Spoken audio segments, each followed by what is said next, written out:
Is that?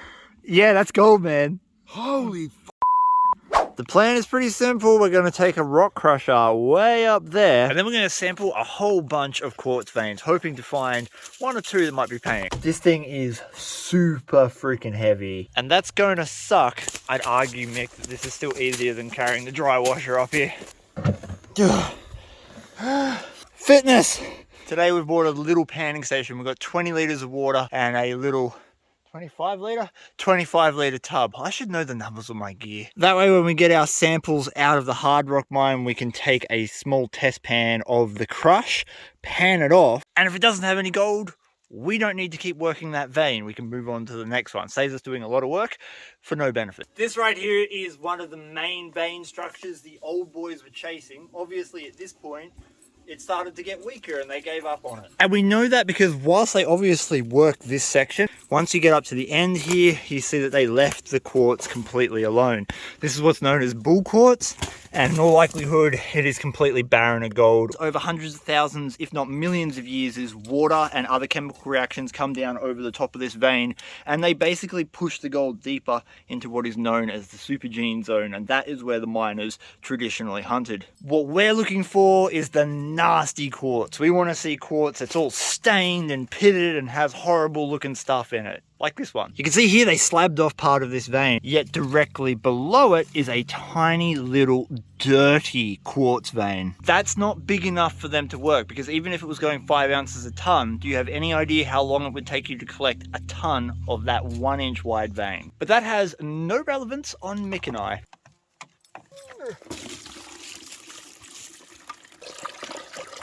This material fell out of the crusher on the way up, and it actually comes from that spot we've been dry washing up there.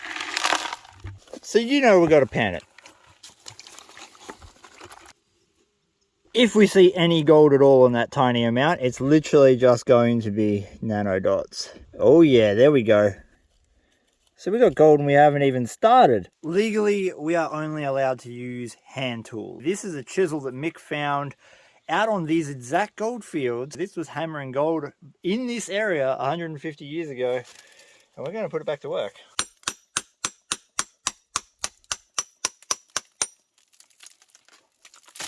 That right there, that's exactly what we're looking for.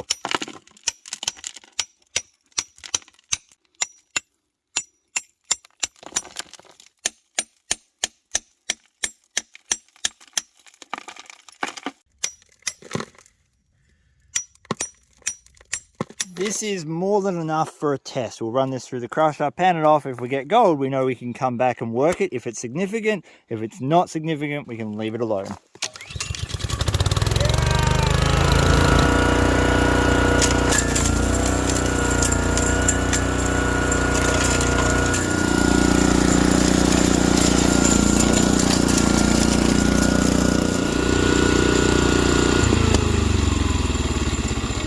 It generates a lot of static electricity and we kept getting zapped. First pass, pretty good. We're not going to be too pedantic about getting it down to absolute complete micro dust. More. 3. Yes, I'm full. I'm not going to reveal each pan. We're literally going to do like the entire lot and find out at the end.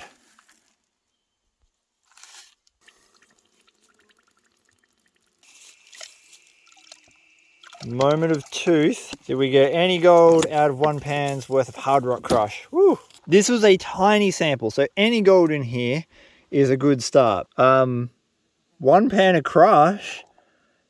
Yep. There'd be gold in that. Look at that. Mixed in with the sulfides. That's a good show. That was only 1 pan's worth of crush, and we ended up with probably 50 nanodots in there. That is a really good result for hard rock ore. We're going to sample more veins, but that's a good start. All of that is gold and sulfides. I reckon this vein's going to have it in it too. We're going to have to slump this off to access some of it.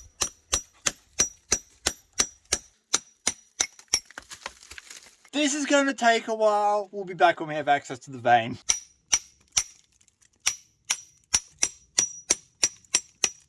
That was a lot of work to access one tiny portion of the vein. However, we're there. We're not going to get much sample out of this vein here, but we have accessed at least 5 inches or so worth of it. Oh yeah. Oh yeah. The crusher can only really take rocks that are like 1 inch or so. And Fernie, this is too big.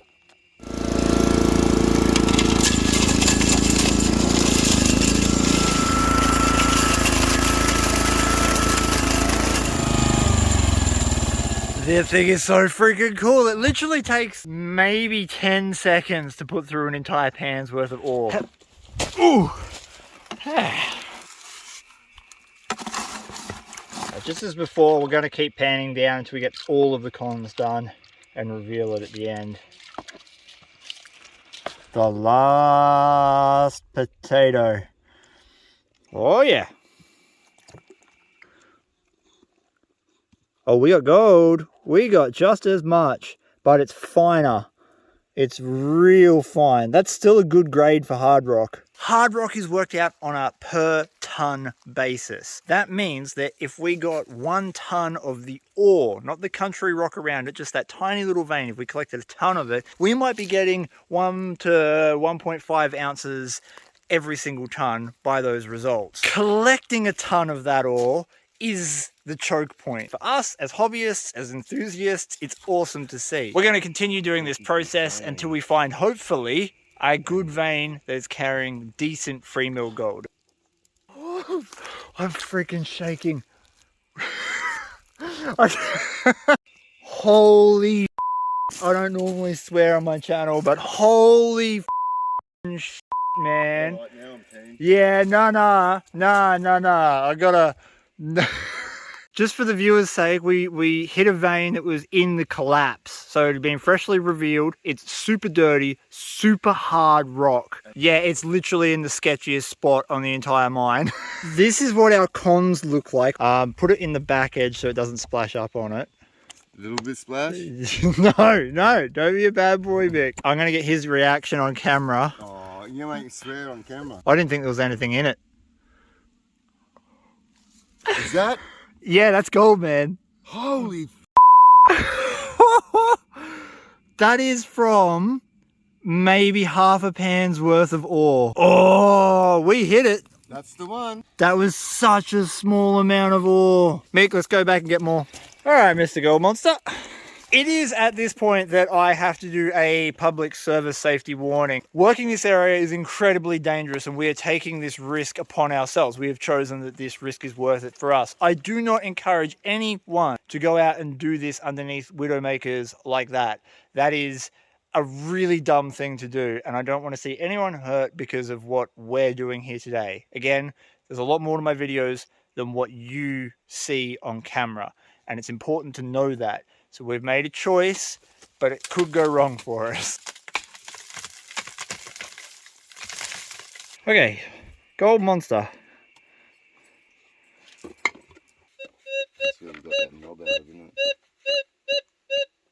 Iron to gold, iron to gold. That is 100% a gold nugget sitting in that wall right now. And we're getting it. When I was talking about dirty quartz earlier, this is exactly what we're talking about. Look how dirty that quartz is. It's just yeah, the whole lot. Look at that.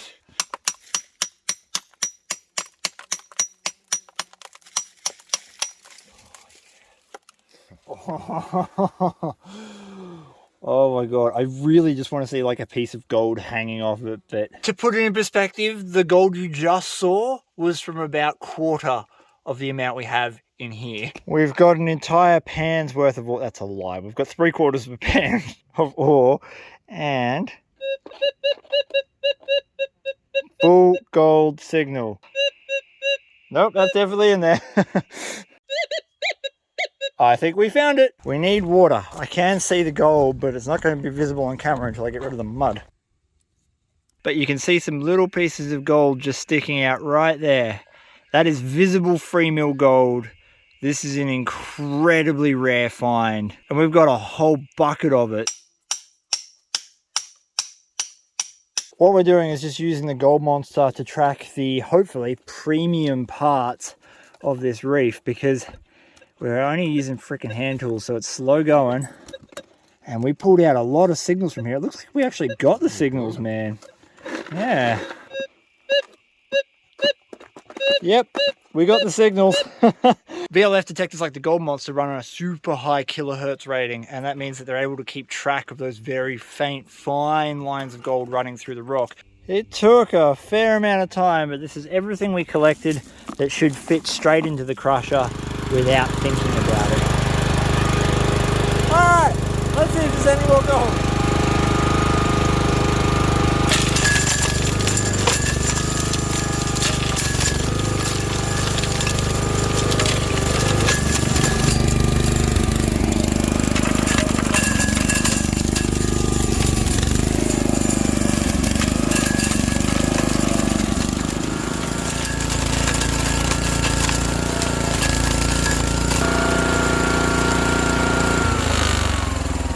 It only took 2 minutes and 35 seconds to do 2 gallons of ore.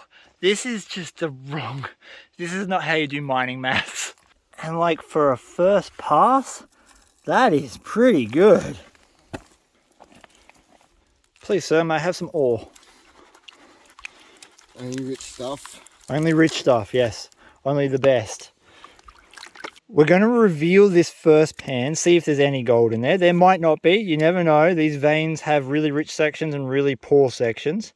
And then we're going to do the rest of the entire bucket into this pan and reveal it all at once at the end. Clean water. Okay, moment of truth. Oh yeah. God. Oh my god, look at that! No, That's from one pan! the top. The top! We've got a whole bucket! Look at that specimen! Look at it! These rocks. Look at all the fine gold! Oh my god! Eureka! Woo! Gold! That's just a scoop off the top. That's just like not even a full 10-inch pan's worth of ore. Fernie, you blessed it. Oh, you did. This is going to be multiple grams. If it stays like that, it's going to be multiple grams. Oh, this is what you dream of as a prospector, to find a vein like this. Holy crap. That is ridiculous. He only took handfuls out just there. Just there. All right, we are down to, I don't even know what number pan this is. We've done quite a few pans. The tub is filling up with concentrates and we've still got all that to go.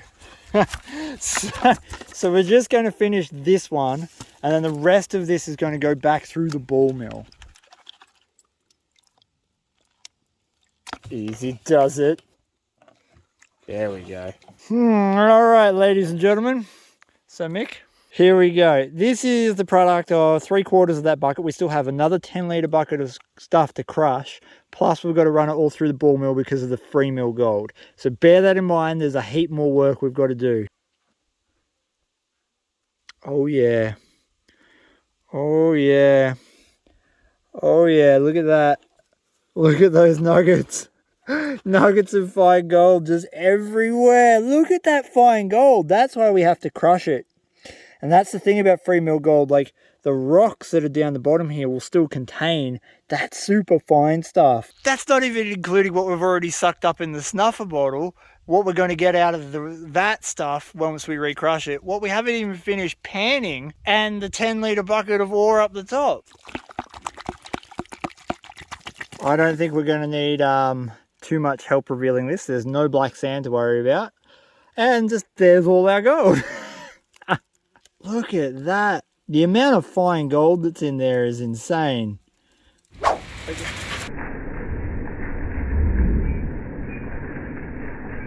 This is the gold we got with the RC1, and we're expecting a hell of a lot more of that type of tiny gold. And I give to you powder. So this is the same ore after it's been run through a ball mill.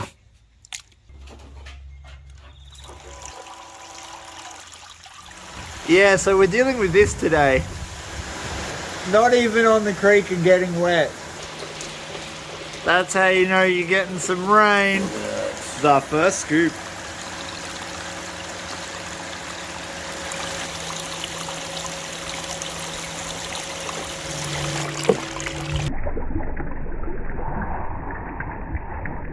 We decided to bring a magnet out. That right there is all the spalding off the ball mill from the crushing. Pew!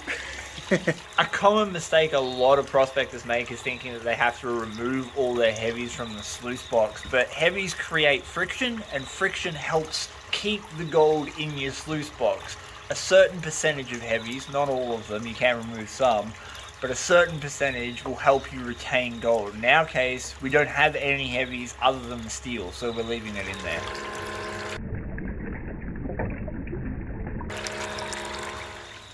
Okay. Yep. This is the pan from the bottom of the bucket. I'm just going to hand pan that down real quick. And then we'll empty the sluice box out and see what we actually got.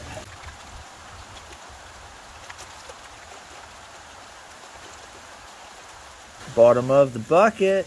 Bottom of the bucket had a little bit of gold. I mean, if that was just what was sitting down there, I'm pretty keen to see what we got in the sluice box.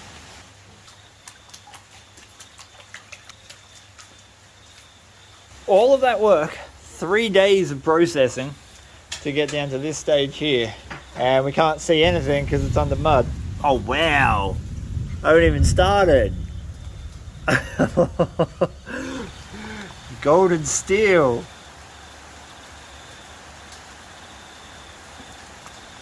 It's all gold, isn't it? Look at that. Look at that. Look how fine some of that gold is. Perspective time. This is what we crushed and processed on site. However, to release the rest of it, we have to break the quartz up, and you can see just how fine that gold is. And it also shows you why you have to crush it down to that very fine powder, because that's what we got from the impact and that's what we got from the ball mill. I mean, there has to be a couple of grams of gold there. Literally the stuff gold prospectors dream of has finally happened. There it is, all the gold we recovered from that ore. And no, we can't claim the area, mostly due to financial reasons. To do that would cost me over $100,000 just in permits before we even start work. As much as I'd love to do that, I don't think I can afford it. Nonetheless, we got a bunch of beautiful, coarse, chunky pieces and an absolute pile of fine gold. I am certainly no expert, but that looks like it is well over 3 grams. I'm going to guess 3.5 grams, which would be the biggest gold weigh up I have ever done on this channel.